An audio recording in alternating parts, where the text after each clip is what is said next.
We focused before on looking at one sample and testing a claim about it. What if we have two samples now? And what if we're comparing the means of those two samples? So for example, what if someone wants to make a claim about the price of a house in Medford against the price of a house in Marlton?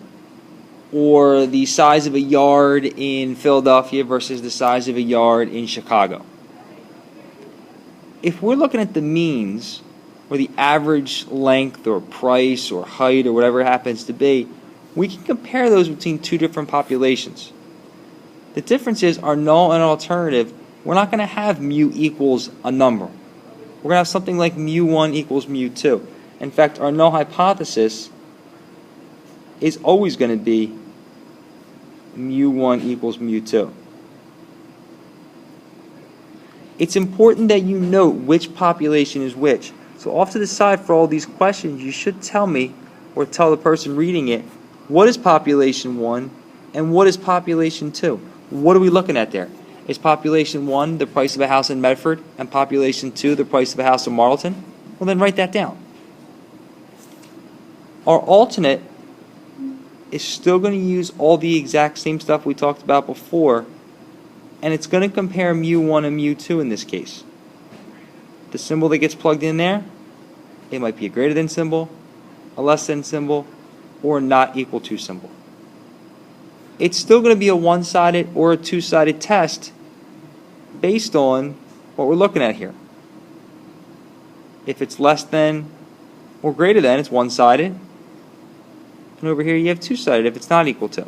So that isn't changing. How we find our critical value doesn't change.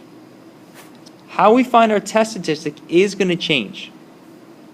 If we're looking at a large sample or the deviation from the population is known, then we're going to be looking at this as our formula, taking the two sample means and find the difference between the two, because we're asking, is there a difference?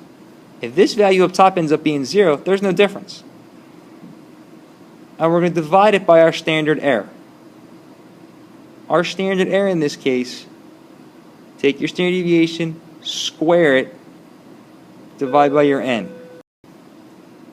Take your other standard deviation, square it, divide by that sample size. And this is how you're going to find your test statistic if it's a z-test. Remember, this means n is larger than or equal to 30, or the standard deviation of the population is a known value. If both of those are false, then you're going to find a t.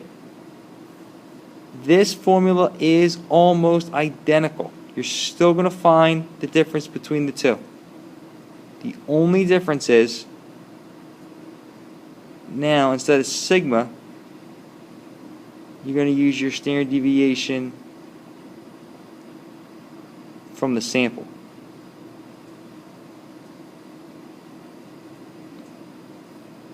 And my degrees of freedom, you're going to look at n1 minus 1, and you're going to look at n2 minus 1,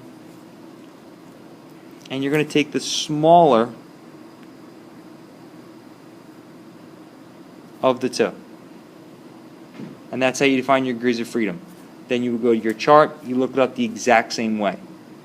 You'd fail to reject or reject the same way, and then you'd make a statement regarding whether you failed to reject or rejected your null hypothesis. So the only real difference between two samples versus one sample is how you set up your hypotheses and how you find your test statistic.